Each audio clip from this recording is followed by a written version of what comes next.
ಎಲ್ರಿಗೂ ನಮಸ್ಕಾರ ಸ್ನೇಹಿತರೆ, ಅಡುಗೆ ಚಾನಲ್ಗೆ ಸ್ವಾಗತ. ಇವತ್ತಿನ ವಿಡಿಯೋದಲ್ಲಿ ಜೋಳದ ಹಿಟ್ಟಿನ ಭಕ್ರಿ ಮಾಡ್ತಾ ಇದ್ದೀನಿ.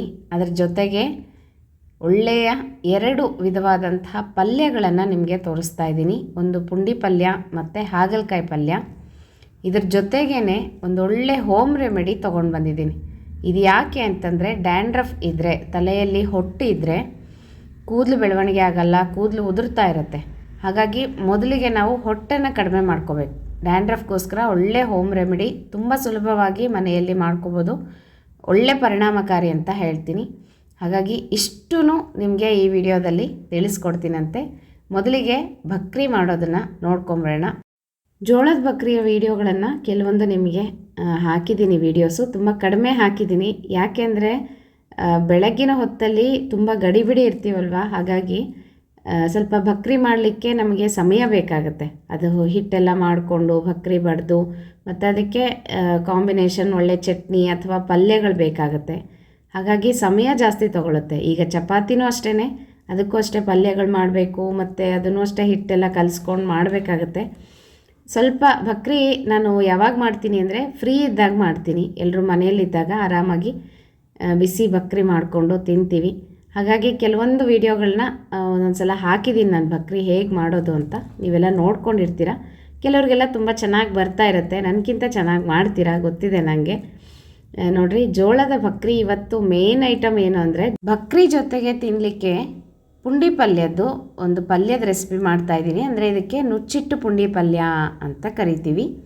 ಯಾರಿಗೆಲ್ಲ ಗೊತ್ತಿದೆ ಕಮೆಂಟ್ ಮಾಡಿ ತಿಳಿಸ್ರಿ. ಕೆಲವೊಬ್ರಿಗೆ ಗೊತ್ತಿರುತ್ತೆ ನುಚ್ಚಿಟ್ಟು ಪುಂಡಿ ಪಲ್ಯ ಅಂತಂದರೆ ಏನು ಅಂತ ಹೇಳಿ. ಗೊತ್ತಿಲ್ಲದೆ ಇರೋರಿಗೆ ಈಗ ರೆಸಿಪಿ ತೋರಿಸ್ತೀನಿ, ನೀಟಾಗಿ ನೋಡ್ಕೊಳ್ರಿ. ಅದು ಚಪಾತಿಗೂ ಚೆನ್ನಾಗಿರುತ್ತೆ, ಅನ್ನಕ್ಕೂ ಚೆನ್ನಾಗಿರುತ್ತೆ. ಜೋಳದ ಭಕ್ರಿಗಂತೂ ಒಳ್ಳೆ ಕಾಂಬಿನೇಷನ್ ಅಂತ ಹೇಳ್ಬೋದು. ಪುಂಡಿ ಪಲ್ಯ ಅಂದರೆ ಗೊತ್ತಾಗ್ಬೋದು ಕೆಲವ್ರಿಗೆಲ್ಲ, ಈಗೆಲ್ಲ ಕಡೆ ಸಿಗ್ತಾ ಇದೆ. ಪುಂಡಿ ಸೊಪ್ಪು ಅಂತಾರೆ, ಗೋಂಗೂರ ಅಂತಲೂ ಸಹ ಕರೀತಾರೆ. ಅದನ್ನು ಹೇಗೆ ಮಾಡೋದು ಅಂತ ಫಸ್ಟ್ ನಿಮಗೆ ತೋರಿಸ್ಕೊಟ್ಬಿಡ್ತೀನಿ. ಹಾಗೆಯೇ ಹಾಗಲಕಾಯಿ ಪಲ್ಯನೂ ಸಹ ರೆಸಿಪಿ ತೋರಿಸ್ತೀನಂತೆ. ಬನ್ನಿ, ಮೊದಲಿಗೆ ಕಡಲೆಕಾಯಿ ಬೀಜವನ್ನು ಚೆನ್ನಾಗಿ ಹುರ್ಕೋಬೇಕು. ನಂತರ ಒಂದು ಬಾಣಲಿ ಇಟ್ಕೊಂಡು ಒಂದು 6-7 ಹಸಿಮೆಣ್ಸಿನ್ಕಾಯಿ, ಖಾರಕ್ಕೆ ನೋಡಿ ಹಾಕ್ಕೊಳ್ರಿ. ನಾನಿಲ್ಲಿ 4ರಿಂದ 5 ಹಸಿಮೆಣ್ಸಿನ್ಕಾಯಿನ ಎಣ್ಣೆ ಹಾಕಿ ಸ್ವಲ್ಪ ಫ್ರೈ ಮಾಡ್ಕೊತಾ ಇದ್ದೀನಿ. ಇದ್ರ ಜೊತೆಗೇ 1 ಚಮಚದಷ್ಟು ಜೀರಿಗೆ, ಒಂದು 4 ಕಾಳಷ್ಟು ಮೆಂತ್ಯ ಕಾಳು, ಇದನ್ನು ಚೆನ್ನಾಗಿ ಈ ರೀತಿ ಫ್ರೈ ಮಾಡ್ಕೋಬೇಕು. ಇದಕ್ಕೆ ಒಂಚೂರು ಇಂಗನ್ನು ಹಾಕಿದ್ದೀನಿ. ಇದನ್ನು ಪಕ್ಕಕ್ಕೆ ಎತ್ತಿಟ್ಕೊಂಬಿಡೋಣ. ಅದನ್ನು ಮಿಕ್ಸಿ ಮಾಡ್ಕೋಬೇಕು, ಪೇಸ್ಟ್ ಮಾಡ್ಕೋಬೇಕು ಹಸಿಮೆಣ್ಸಿನ್ಕಾಯಿ ಎಲ್ಲನೂ. ಈಗ ಒಂದು ದಪ್ಪ ತಳದ ಪಾತ್ರೆಯನ್ನು ಇಟ್ಕೊಂಡು ಅದರಲ್ಲಿ ಸ್ವಲ್ಪ ನೀರನ್ನು ಹಾಕಬೇಕು ತಳದಲ್ಲಿ. ಆಮೇಲೆ ಇದಕ್ಕೆ ಗೋಧಿ ನುಚ್ಚನ್ನು ತೊಗೊಂಡಿದ್ದೀನಿ. ಅಂದರೆ ಉಪ್ಪಿಟ್ಟು ಮಾಡ್ತೀವಲ್ವ, ದಪ್ಪನ ರವೆ ಅಂತೀವಿ, ಬನ್ಸಿ ರವೆ ಅಂತೀವಿ, ಕೆಂಪು ರವೆ ಅಂತೀವಿ, ಅದನ್ನು ಹಾಕಬೇಕು. 2 ಚಮಚದಷ್ಟು, ದೊಡ್ಡ ಚಮಚದಷ್ಟು ಬನ್ಸಿ ರವೆಯನ್ನು ಆ ನೀರಲ್ಲಿ ಹಾಕಬೇಕು. ಮೆಥಡ್ ಸರಿಯಾಗಿ ನೋಡ್ಕೊಳ್ರಿ ಸ್ನೇಹಿತರೆ. ನೀವು ಜೋಳದ ನುಚ್ಚಾದರೂ ತೊಗೋಬೋದು, ಗೋಧಿ ನುಚ್ಚಾದರೂ ತೊಗೋಬೋದು, ಅಥವಾ ಉಪ್ಪಿಟ್ಟಿನ ರವೆ ಬನ್ಸಿ ರವೆನೂ ಸಹ ತೊಗೋಬೋದು. ಯಾವುದಾದ್ರೂ ಪರವಾಗಿಲ್ಲ. ನುಚ್ಚು ಒಟ್ಟಿನಲ್ಲಿ ರವೆ ಅಂತ ಏನಂತೀವಿ ಅದನ್ನು ತೊಗೋಬೇಕು. ಇದರಲ್ಲಿ ಪುಂಡಿ ಸೊಪ್ಪು ಅಥವಾ ಗೋಂಗೂರ ಅದನ್ನು ಚೆನ್ನಾಗಿ ಬಿಡಿಸ್ಕೊಂಡು ತೊಳ್ಕೊಂಡು ಹೆಚ್ಕೋಬೇಕು. ಆ ಪಲ್ಯವನ್ನು ಇದರಲ್ಲಿ ಈ ರೀತಿ ಹಾಕಬೇಕು. ಸೊಪ್ಪನ್ನು ಲೇಯರ್ ಬೈ ಲೇಯರು ಹಾಕ್ತಾ ಹೋಗಬೇಕು. ನಿಮಗೆ ತೋರಿಸ್ತಾ ಹೋಗ್ತೀನಿ. ಈಗ ನೋಡಿರಿ, ಕೆಳಗಡೆ ನೀರು ಹಾಕಿದ್ವಿ, ಅದ್ರ ಮೇಲೆ ನುಚ್ಚು ಹಾಕಿದ್ವಿ ಅಥವಾ ಉಪ್ಪಿಟ್ಟಿನ ರವೆ ಹಾಕಿದ್ವಿ. ಬನ್ಸಿ ರವೆನೇ ತೊಗೋಬೇಕು, ಬಿಳಿ ರವೆ ತೊಗೋಬಾರ್ದು. ಅದ್ರ ಮೇಲೆ ಸೊಪ್ಪು ಹಾಕಿದ್ವಿ, ಪುಂಡಿ ಸೊಪ್ಪು ಅಥವಾ ಗೋಂಗೂರ ಹಾಕಿದ್ವಿ. ಅದರ ಮೇಲೆ ಒಂಚೂರು ಎಣ್ಣೆಯನ್ನು ಹಾಕಿಬಿಟ್ಟು, ಹಸಿ ಎಣ್ಣೆನೇ, ಕಾಯಿಸಿರೋದಲ್ಲ. ಮತ್ತು ಅದರ ಮೇಲೆ ಸ್ವಲ್ಪ ಈ ರೀತಿ ನುಚ್ಚನ್ನು ಹಾಕಬೇಕು. ಉಪ್ಪಿಟ್ಟಿನ ರವೆ ಅಥವಾ ಜೋಳದ ನುಚ್ಚು ಯಾವುದಾದ್ರೂ ಪರವಾಗಿಲ್ಲ. ಹೀಗೆ ಹಾಕಿಬಿಟ್ಟು ಮತ್ತೆ ಒಂಚೂರು ಎಣ್ಣೆಯನ್ನು ಹಾಕಿ ಆಮೇಲೆ ಮತ್ತೆ ಸೊಪ್ಪನ್ನು ಹಾಕಬೇಕು. ಈ ರೀತಿ ಲೇಯರ್ ಬೈ ಲೇಯರ್ ಹಾಕ್ತಾ ಹೋಗಬೇಕು. ಮತ್ತು ಸ್ವಲ್ಪ ನುಚ್ಚು, ಸ್ವಲ್ಪ ಎಣ್ಣೆ, ಆಮೇಲೆ ಮತ್ತೆ ಸೊಪ್ಪು, ಆಮೇಲೆ ಒಂಚೂರು ನೀರನ್ನು ಹಾಕಬೇಕು ಮಧ್ಯದಲ್ಲಿ ಸೊಪ್ಪಿನ ಮೇಲೆ. ಈ ರೀತಿಯಾಗಿ ಸ್ವಲ್ಪ ನೀರು ಹಾಕಬೇಕು, ಮತ್ತು ರವೆ ಹಾಕಬೇಕು ಅಥವಾ ನುಚ್ಚನ್ನು ಹಾಕಬೇಕು, ಮತ್ತು ಸೊಪ್ಪನ್ನು ಹಾಕಬೇಕು. ಈ ರೀತಿ ಪೂರ್ತಿ ನಾವೇನು ಸೊಪ್ಪು ತೊಗೊಂಡಿರ್ತೀವೋ ಅದು ಖಾಲಿ ಆಗೋ ತನಕನೂ ಇದೇ ರೀತಿ ಲೇಯರ್ ಬೈ ಲೇಯರ್ ಹಾಕ್ತಾ ಹೋಗಬೇಕು. ಇದು ನುಚ್ಚಿಟ್ಟು ಪುಂಡಿ ಪಲ್ಯ ಮಾಡುವಂಥ ವಿಧಾನ. ಈ ರೀತಿ ಈ ಮೆಥಡಲ್ಲಿ ಮಾಡಿದರೆ ತುಂಬ ಚೆನ್ನಾಗಾಗತ್ತೆ. ಈಗ ಮತ್ತೆ ಇನ್ನೊಂದಷ್ಟು ನಾನು ಸೊಪ್ಪನ್ನು ಹಾಕ್ತಾಯಿದ್ದೀನಿ. ಮತ್ತು ಮೇಲ್ಗಡೆ ಕೊನೆಯದಾಗಿ ರವೆ ಮಿಕ್ಕಿತ್ತಲ್ಲ ಅದಷ್ಟನ್ನು ಹಾಕಿ, ನಾನಿಲ್ಲಿ ಒಂದು ಅರ್ಧ ಬೌಲಷ್ಟು ರವೆ ತೊಗೊಂಡಿದ್ದೆ, ಬನ್ಸಿ ರವೆ. ಇನ್ನೊಂದು ಚೂರು ಎಣ್ಣೆ ಹಾಕಿ ಒಂಚೂರು ನೀರನ್ನು ಮೇಲೆ ಹೀಗೆ ಹಾಕಿಬಿಟ್ಟು ಇದನ್ನು ಮುಚ್ಚಿ ಇಟ್ಬಿಡಬೇಕು. ಸಣ್ಣ ಉರಿಯಲ್ಲಿ ಇಡಬೇಕು. ಅದಕ್ಕೆ ಹೇಳಿದ್ದು ದಪ್ಪ ತಳದ ಪಾತ್ರೆಯನ್ನು ತೊಗೊಳ್ರಿ ಅಂತ. ಅದು ಆಗ್ತಾ ಇರಲಿ. ಈ ಕಡೆ ನಾವು ಹಸಿಮೆಣಸಿನ್ಕಾಯಿ, ಜೀರಿಗೆ, ಮೆಂತ್ಯ ಎಲ್ಲ ಹುರ್ಕೊಂಡ್ವಲ್ಲ, ಅದನ್ನು ಮಿಕ್ಸಿ ಜಾರ್ಗೆ ಹಾಕ್ಕೊಂಡು ಅದಕ್ಕೆ ಹುರಿದಿರುವಂತಹ ಕಡಲೆಕಾಯಿ ಬೀಜ, ಶೇಂಗಾ ಹಾಕ್ಕೊಂಡು ಇದನ್ನು ಪೇಸ್ಟ್ ಮಾಡ್ಕೋಬೇಕು. ಇದಕ್ಕೊಂದು ಸ್ವಲ್ಪ ಕೊತ್ತಂಬರಿ ಸೊಪ್ಪು ಹಾಕಿದ್ದೀನಿ. ಈ ರೀತಿಯಾಗಿ ಇದನ್ನು ಪೇಸ್ಟ್ ಮಾಡ್ಕೋಬೇಕು. ನೀರೆಲ್ಲ ಹಾಕಬಾರ್ದು. ಹಾಗೆ ಈಗ ನೋಡಿರಿ, ಸೊಪ್ಪು ಸ್ವಲ್ಪ ಬೇಯ್ತಾ ಇದೆ, ಕಾಣಿಸ್ತಾ ಇದೆಯಲ್ಲ. ಒಂದು ಸಲ ಹೀಗೆ ಪ್ಲೇಟ್ ತೆಗೆದುಬಿಟ್ಟು ಮುಚ್ಚಿದ್ದನ್ನು ಹೀಗೆ ಒಂದು ಸಲ ಎಲ್ಲನೂ ಸೆಟ್ ಮಾಡಿಬಿಟ್ಟು ಮತ್ತೆ ಇನ್ನೊಂದು ಸ್ವಲ್ಪ ಹೊತ್ತು ಬೇಯಿಸ್ಕೊಳ್ಳೋಣ. ಅಷ್ಟೊತ್ತಿಗೆ ನಾನಿಲ್ಲಿ ಹಾಗಲಕಾಯನ್ನು ಹೆಚ್ಕೊಂಡು ಬಿಡ್ತೀನಿ. ಹಾಗಲಕಾಯಿ ಪಲ್ಯ ಹೇಗೆ ಮಾಡೋದು ಅಂತ ನಿಮಗೆ ತೋರಿಸ್ತಾ ಇದ್ದೀನಿ. ಎಳೆದಿತ್ತು ಹಾಗಲಕಾಯಿ ಚೆನ್ನಾಗಿತ್ತು ಅಂದರೆ ಬೀಜ ಏನು ತೆಗಿಯೋ ಅವಶ್ಯಕತೆ ಇಲ್ಲ. ಹಾಗೆ ಸಣ್ಣದಾಗಿ ಹೆಚ್ಕೋಬೋದು. ಇಲ್ಲ ಸ್ವಲ್ಪ ಬಲ್ತಿದೆ ಅಂತಂದರೆ ಬೀಜಗಳನ್ನು ತೆಕ್ಕೊಂಡ್ಬಿಟ್ಟು ನಂತರ ಹೆಚ್ಕೋಬೇಕಾಗತ್ತೆ. ಚೆನ್ನಾಗಿ ತೊಳ್ಕೊಂಡು ಹಾಗಲಕಾಯಿನ ನೋಡಿರಿ, ಈ ರೀತಿ ಸ್ವಲ್ಪ ಬಲ್ತಿದ್ರೆ ಬೀಜವನ್ನು ತೆಕ್ಕೊಂಬಿಟ್ಟು ನಂತರ ಹೀಗೆ ಹೆಚ್ಕೊಳ್ಳೋದು. ಹಾಗಲಕಾಯಿ ಪಲ್ಯ ತುಂಬ ಜನ ಇಷ್ಟಪಡ್ತಾರೆ, ತಿಂತಾರೆ. ಮತ್ತು ನಾನು ತಿನ್ನಲ್ಲ ಸ್ನೇಹಿತರೆ. ನಮ್ಮ ಮನೆಯವ್ರಿಗೆ ಮಾಡಿಕೊಡ್ತೀನಿ. ಅವ್ರಿಗೆ ಸ್ವಲ್ಪ ಇಷ್ಟ ಆಗುತ್ತೆ, ಅದಕ್ಕೋಸ್ಕರ ನಾನು ತಿನ್ನೋದಿಲ್ಲ. ಯಾಕೆ ಅಂತ ಕೇಳ್ಬೋದು. ನನಗೆ ಚೊಚ್ಚಲು ಗಂಡು ಹುಡುಗ ಅಂತ ಹೇಳ್ತೀವಲ್ವ, ಮೊದಲಿಗೆ ಗಂಡು ಮಗು ಹುಟ್ಟಿದರೆ ಹಾಗಲಕಾಯಿ ತಿನ್ನೋದಿಲ್ಲ ಮಕ್ಕಳು ಮದುವೆ ಆಗೋ ತನಕನೂ. ಅದು ನೇಮ ಅಂತ ಮಾಡ್ತಾಯಿದ್ದೀನಿ. ಈಗ ನೋಡಿರಿ, ಚೆನ್ನಾಗಿ ಬೆಂದಿದೆ. ಇದನ್ನೆಲ್ಲ ಚೆನ್ನಾಗಿ ಈ ರೀತಿ ಮ್ಯಾಶ್ ಮಾಡ್ಕೊಂಬಿಡ್ಬೇಕು. ನಂತರ ನಾವು ರುಬ್ಬಿದ್ವಲ್ಲ ಶೇಂಗಾ ಮತ್ತು ಹಸಿಮೆಣಸಿನ್ಕಾಯಿ ಎಲ್ಲನೂ ಆ ಪುಡಿಯನ್ನು ಅಥವಾ ಪೇಸ್ಟನ್ನು ಇದಕ್ಕೆ ಹಾಕೋಬೇಕು. ಚೆನ್ನಾಗಿ ಈ ರೀತಿ ನಾನು ಕಡ್ದು ಬಿಡ್ತಾಯಿದ್ದೀನಿ. ಆಗ ನಮಗೆ ಚೆನ್ನಾಗಿ ಹೊಂದ್ಕೊಳ್ಳುತ್ತೆ ಎಲ್ಲನೂ. ನೋಡಿರಿ, ಹೀಗೆ ನುಣ್ಣಗೆ ಮೆತ್ತಗಾಗಬೇಕು. ರವೆನೂ ಚೆನ್ನಾಗಿ ಬೇಯಬೇಕು ಮತ್ತು ಸೊಪ್ಪು ಸಹ ಚೆನ್ನಾಗಿ ಬೆಂದಿರಬೇಕು.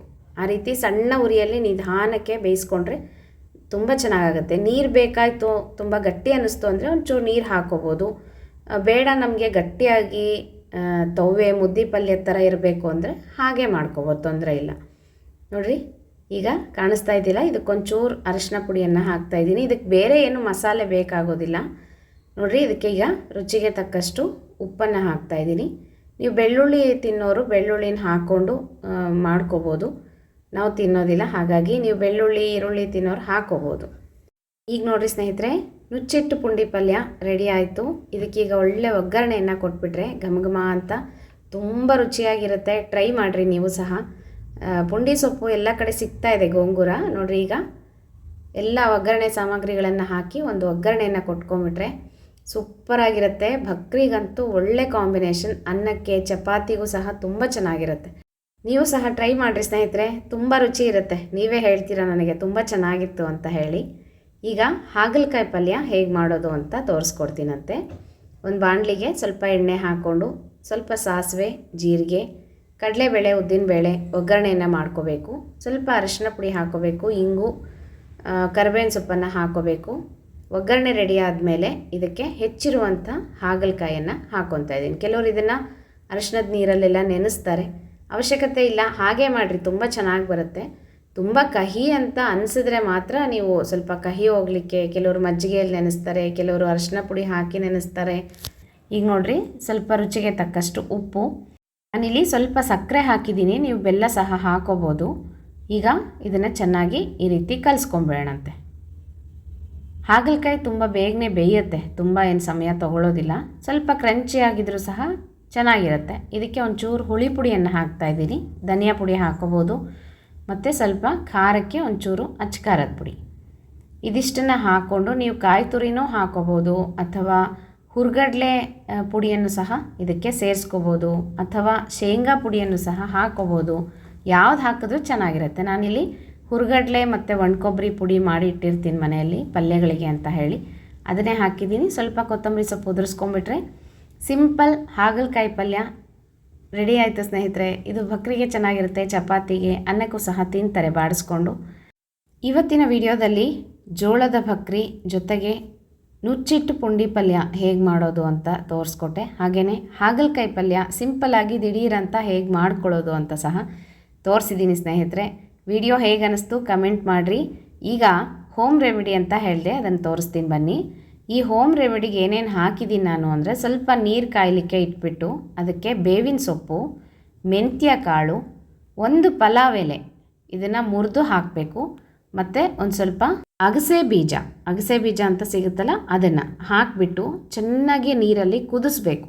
ಒಂದು 5ರಿಂದ 10 ನಿಮಿಷದ ತನಕ ಕುದಿಸಿ ಅದನ್ನು ಶೋಧಿಸ್ಕೊಂಬಿಟ್ಟು ಸ್ವಲ್ಪ ಬಿಸಿ ಬಿಸಿ ಇರಲಿಕ್ಕೇ ತಲೆಗೆ ಹಾಕಿ ಬುಡದಲ್ಲಿ ಚೆನ್ನಾಗಿ ಮಸಾಜ್ ಮಾಡಬೇಕು. ಹೀಗೆ ವಾರದಲ್ಲಿ 2 ಸಲ ಮಾಡಿಕೊಂಡ್ರೆ ಡ್ಯಾಂಡ್ರಫ್ ತುಂಬ ಚೆನ್ನಾಗಿ ಕಡಿಮೆ ಆಗುತ್ತೆ ಸ್ನೇಹಿತರೆ.